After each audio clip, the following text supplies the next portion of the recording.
Cek.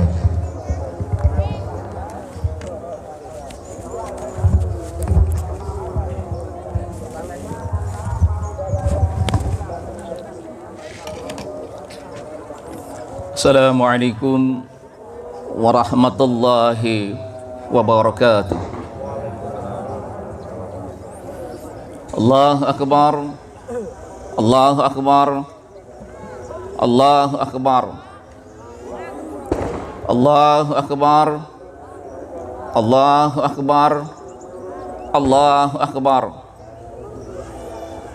Allahu Akbar, Allahu Akbar, Allahu Akbar, Allahu Akbar kabira, walhamdulillahi katsira, wa subhanallahi bukratan wa asila.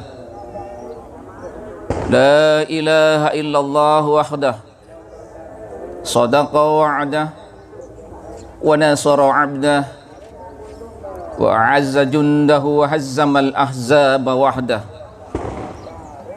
La ilaha illallah wallahu akbar, Allahu akbar walillahil hamd. Innal hamdalillah nahmaduhu wa nasta'inuhu wa nastaghfiruh wa na'udzu billahi min sururi anfusina wa min sayyiati a'malina. Man yahdihillahu fala mudilla lah wa man yudlil fala hadiya lah.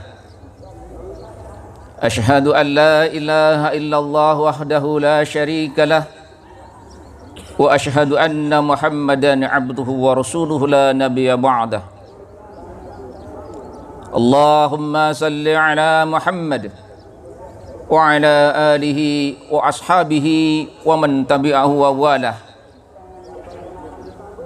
Ya ayyuhalladzina amanu taqullaha haqqa tuqatih wa la tamutunna illa wa antum muslimun.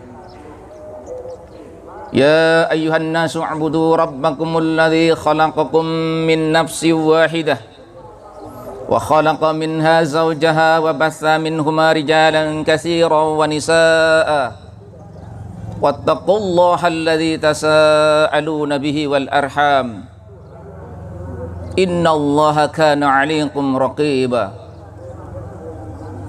Ya ayyuhalladzina amanu taqullaha wa qulu qawlan sadida yuslih lakum a'malakum wa yaghfir lakum dhunubakum wa may yuti'illaha wa rasulahu faqad faza fawzan 'azima. Amma ba'd.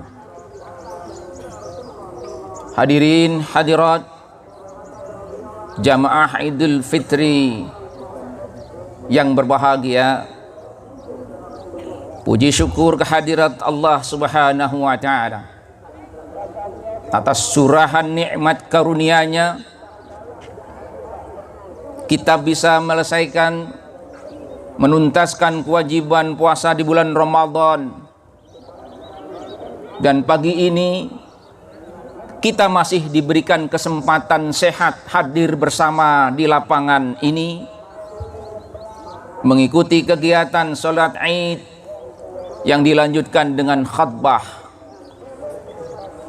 Mudah-mudahan kehadiran kita di tempat ini menambah ukhuwah sekaligus meningkatkan kualitas iman dan takwa kita kepada Allah Subhanahu wa ta'ala. Tak lupa salawat serta salam semoga tercurah kepada Nabi junjungan kita Nabi Muhammad sallallahu alaihi wasallam. Bapak, Ibu, saudara sekalian kaum muslim yang berbahagia, semenjak kemarin petang di seluruh penjuru tanah air kita dari Sabang sampai Merauke bergema kalimat takbir, tahlil, tasbih dan tahmid. Kalimat-kalimat tersebut merupakan ungkapan pengagungan Allah Subhanahu wa ta'ala, di mana Allah memerintahkan kepada kita sebagaimana tertuang di dalam surat Al-Baqarah ayat 185. Walitukmilul iddata walitukabbirullaha ala ma hadakum wa la'allakum tashkurun. Hendaklah kamu mencukupkan bilangannya dan mengagungkan Allah atas petunjuknya yang diberikan kepadamu agar kamu bersyukur. Allahu Akbar, walillahil hamd. Kalau kita bicara tentang nikmat Allah, la tuhsuha, tidak akan pernah terhitung. Dari kecil kita lahir sampai setua ini, hidung kita menghirup berbagai macam bau. Filternya tidak pernah kita ganti. Salah satu bentuk wujud dari nikmat Allah yang diberikan kepada kita. Hari ini umat Islam merayakan kemenangan setelah selama 1 bulan penuh mengendalikan hawa nafsunya dengan melaksanakan puasa dari terbit fajar hingga terbenam matahari.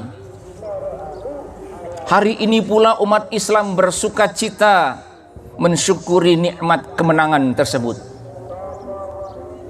Jamaah Id yang dimuliakan Allah, Senin hari ini tanggal 2 bertepatan dengan Hari Pendidikan Nasional. Islam adalah agama yang kita anut, merupakan agama yang menjunjung tinggi ilmu pengetahuan. Al-Quran dan hadis Rasulullah memberikan panduan dalam berbagai aspek kehidupan, termasuk di dalamnya adalah pendidikan. Pendidikan atau tarbiyah merupakan tangga dalam pencapaian ilmu. Perlu diingat bahwa wahyu yang pertama diterima oleh Rasulullah Sallallahu Alaihi Wasallam adalah perintah untuk membaca. Membaca merupakan gerbang terbukanya ilmu pengetahuan. Namun ironi, masjid, musola, surau yang merupakan tempat ibadah umat Islam yang seharusnya menjadi pengamal pertama dari perintah Allah tersebut, sayang tidak punya sarana membaca yang disebut dengan perpustakaan. Kemana umat Islam harus belajar kalau tempat ibadahnya tidak menyelenggarakan atau tidak menyediakan sarana tersebut? Tantangan ke depan para DKM, para takmir masjid dan musola, karena tempat itu bukan sekadar hanya untuk ibadah mahdhah, tapi harus bisa mensejahterakan jamaah yang ada di dalamnya. Dan lebih ironi lagi, umat Islamnya memang kurang suka membaca dengan berbagai alasan, tapi fakta memang demikian. Masih banyak orang Islam yang ber-KTP Islam tapi belum bisa baca Quran.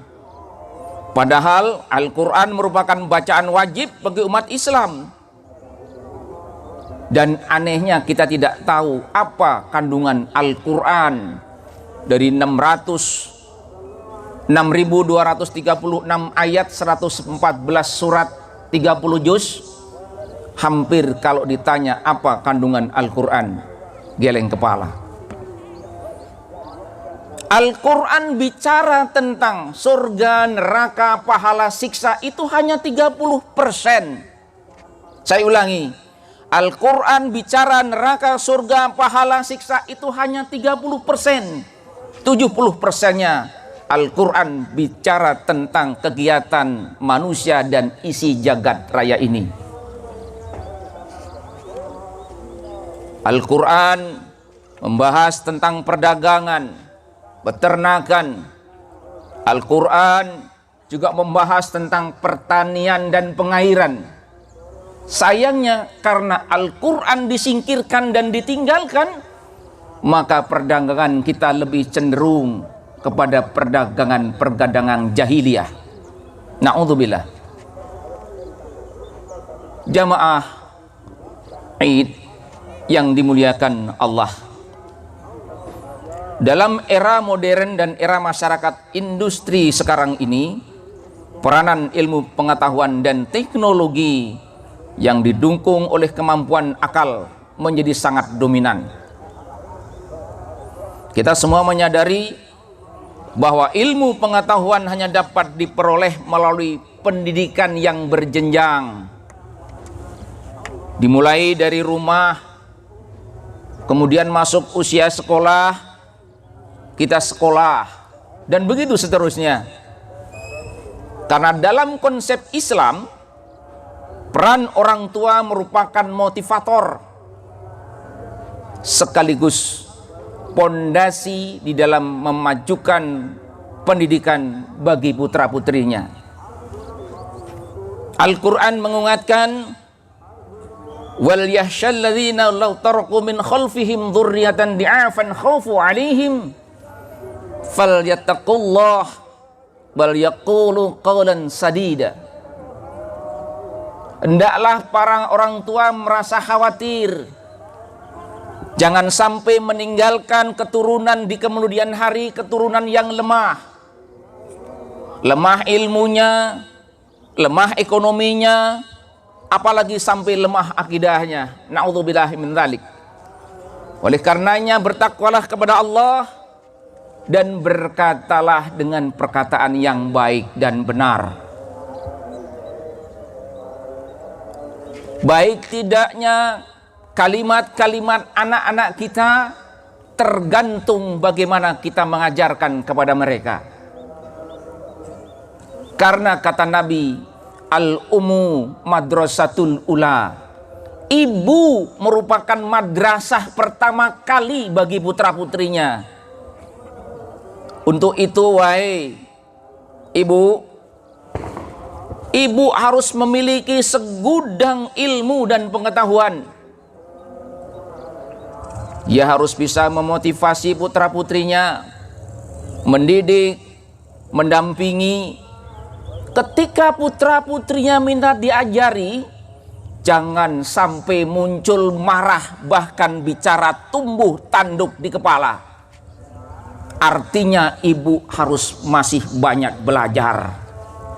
Kalau menginginkan putra-putrinya berhasil menggapai ilmu pengetahuan di kemudian hari. Allahu Akbar, walillahil hamd. Persoalannya bagaimana mengubah mindset, cara berpikir masyarakat kita secara umum. Sebab pendidikan penting untuk menggapai kehidupan masa depan. Menuntut ilmu dalam Islam hukumnya wajib. Thalabul ilmu fardhatun ala kulli muslim. Hadis riwayat Ibnu Majah. Bahkan para ulama sering mengatakan menuntut ilmu itu suatu ibadah yang wajib, yang tidak ada sunnahnya. Bahkan Imam Syafi'i rahimahullah mengatakan, ta'lam falaisal mar'u yuladu alim. Tidak ada orang yang lahir itu sudah berilmu. Maka perlu belajar dan belajar.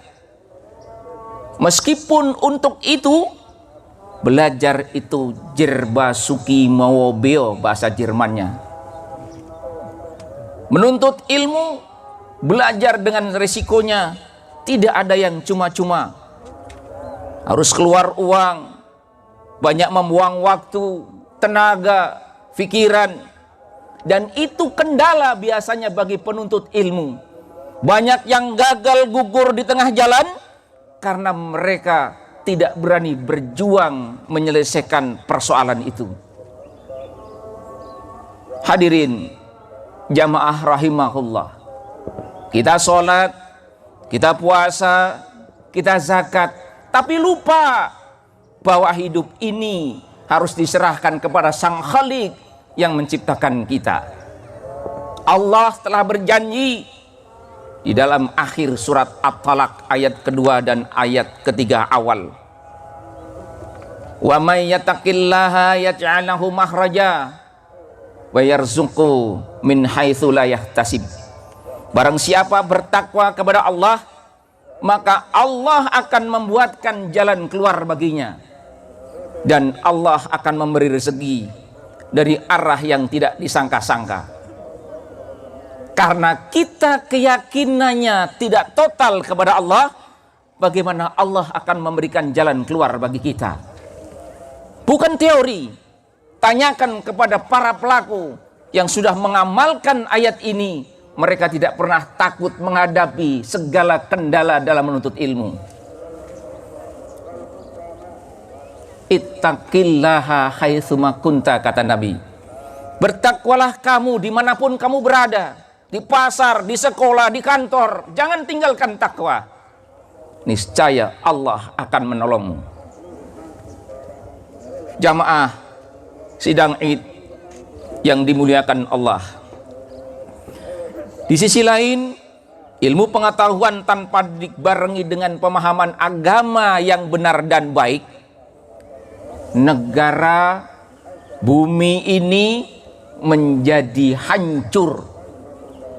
Ingat, sejarah sudah mencatat tahun 1945 dua kota besar di Jepang hancur luluh lantak karena ulah orang-orang berilmu tanpa dibarengi pemahaman agama yang baik. Mereka membuat bom atom menghancurkan kota Nagasaki dan Hiroshima. Termasuk orang-orang yang katanya jihad membuat bom, itu jahlun murakab, bodoh yang bersusun namanya. Sidang Id yang dirahmati Allah, Bapak Ibu yang berbahagia, penting ilmu pengetahuan disandingkan dengan pemahaman agama yang baik dan benar. Menjadi pertanyaan kembali, bagaimana kita tahu agama kita sudah benar dan baik sementara petunjuknya kita nggak ngerti isinya?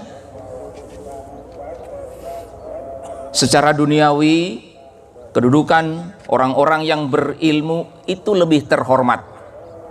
Dia lebih dihormati karena keilmuannya. Sedangkan secara ukhrawi, mereka orang-orang yang berilmu di hadapan Allah Subhanahu wa taala, derajatnya ditinggikan beberapa derajat. Sebagaimana firman-Nya dalam surat Al-Mujadalah ayat 11. Yarfa'illahu alladhina amanu minkum waladina utul ilma darajat. Allah akan mengangkat derajat orang-orang yang berilmu di antara kamu dan orang-orang yang diberi ilmu pengetahuan beberapa derajat. Mengapa begitu penting peranan ilmu agama, hadirin? Karena dengan ilmu manusia diciptakan oleh Allah sebagai khalifah di muka bumi ini. Dia harus mampu membuka tabir-tabir zaman, mengolah segala apa yang ada di bumi bagi kemakmuran dan kesejahteraan bersama. Dan dengan ilmu pengetahuan itu pula lah manusia dapat membuat sesuatu yang sulit menjadi mudah. Sebelum tahun 70-an, umat muslim yang berharta harus berangkat ke Makkah untuk menjalankan haji. Mereka di kapal laut sampai 6 bulan. Tapi sekarang dengan teknologi dirgantara, Jakarta Jeddah hanya 9 jam, paling lama 9,5 jam. Belum lagi di era 70-an kita akan menghubungi teman atau saudara di lain kecamatan, harus putar pesawat minta dihubungkan kepada operator. Tapi sekarang dengan satu jari teknologi handphone, kita cepat bisa terhubung dengan orang-orang yang disambung. Itu bentuk ilmu pengetahuan. Bahkan hadirin, untuk meningkatkan ketakwaan kita kepada Allah, kita butuh ilmu. Kita bermuamalah, berteman, kita butuh ilmu, sehingga tidak salah Islam menganjurkan kepada kita, bertemanlah, tapi teman itu yang memasukkan kamu surga. Jangan menjadikan kamu durhaka kepada Allah dan Rasul-Nya.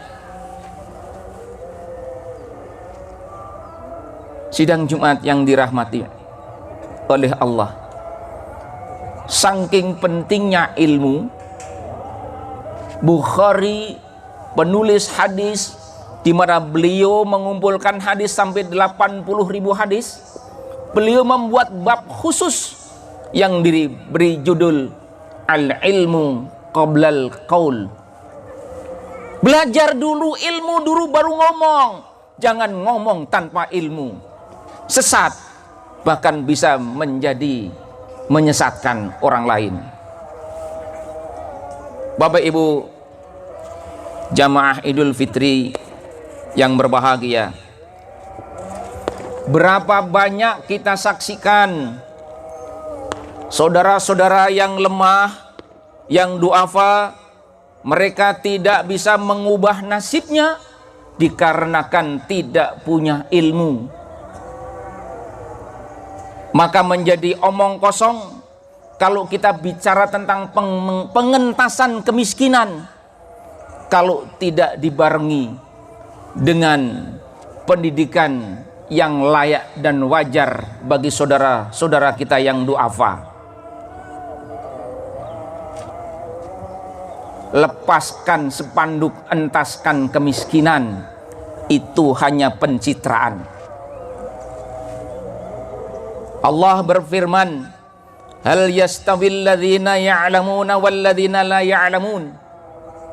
Muhammad, katakanlah, adakah sama orang-orang yang mengetahui dengan orang-orang yang tidak mengetahui? Surat Az-Zumar ayat 9. Kita disuruh belajar. Sama? Tentu tidak. Maka menuntut ilmu sesungguhnya tidak harus di tempat yang formal. Bisa juga dilakukan di tempat-tempat non formal.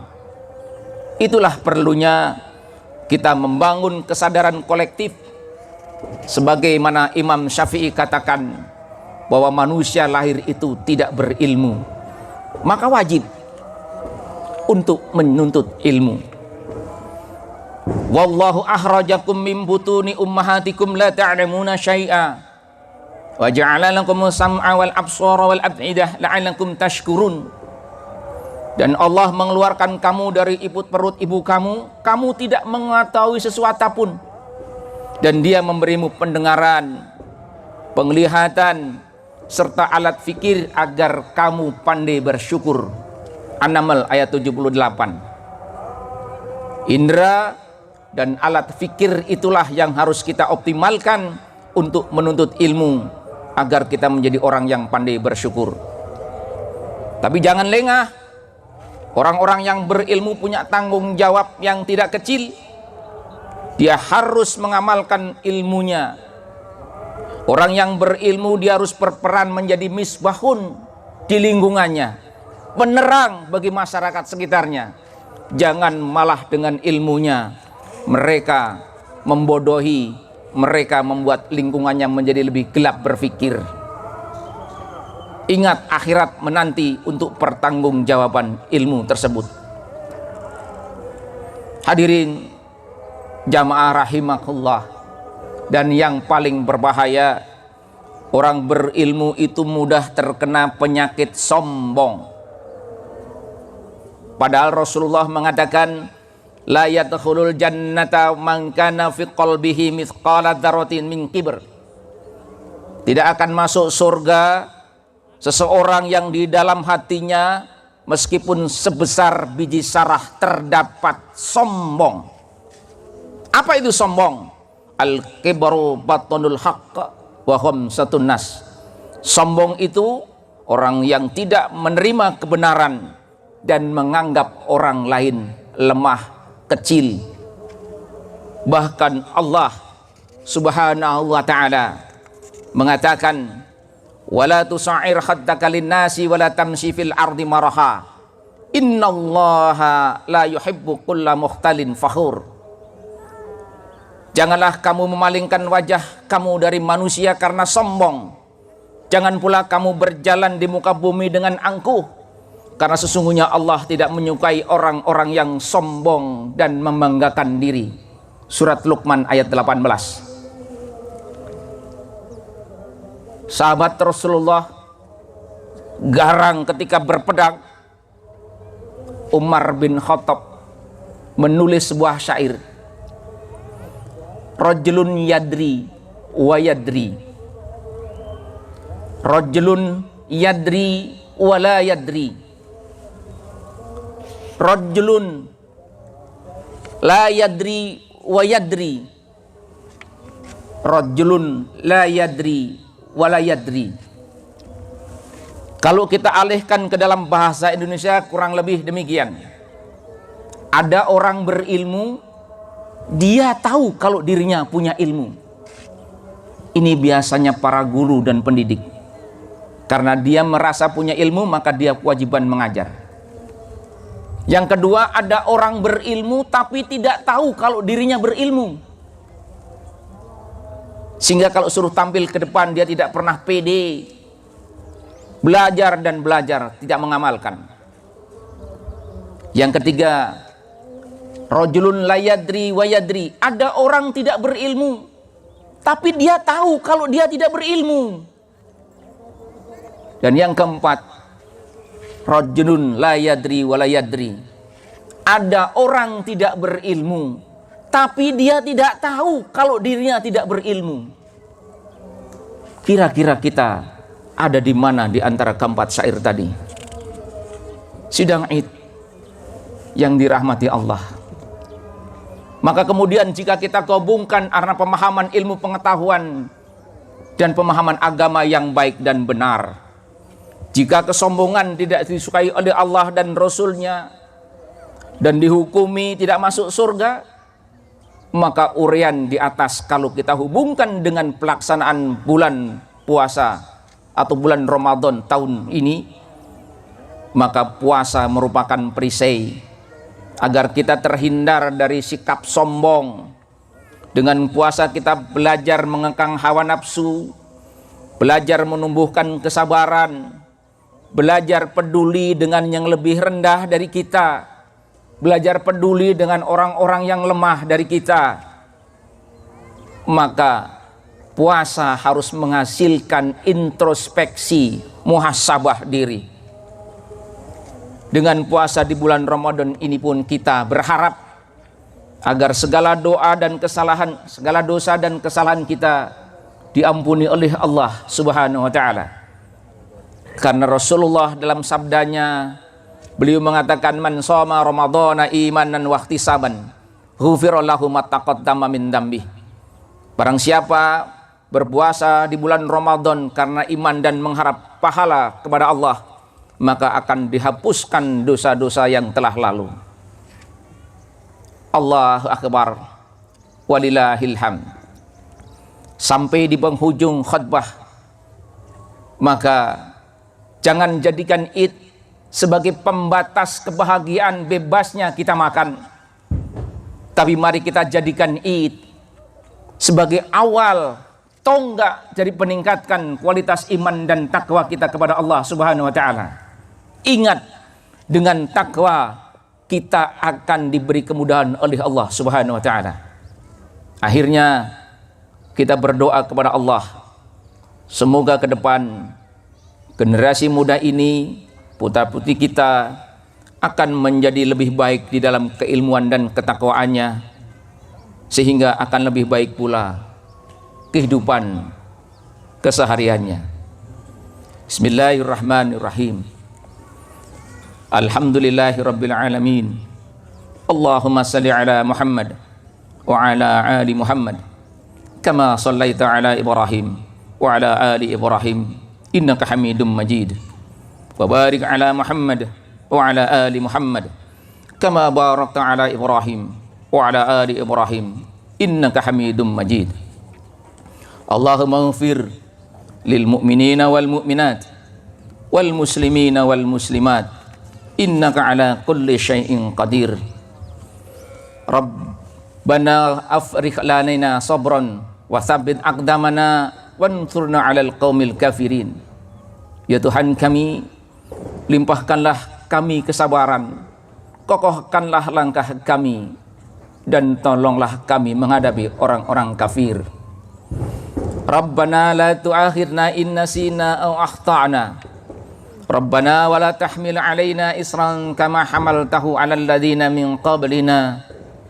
Rabbana wa la tuhammilna ma la taqata lana bih. Wa'fu anna waghfir lana warham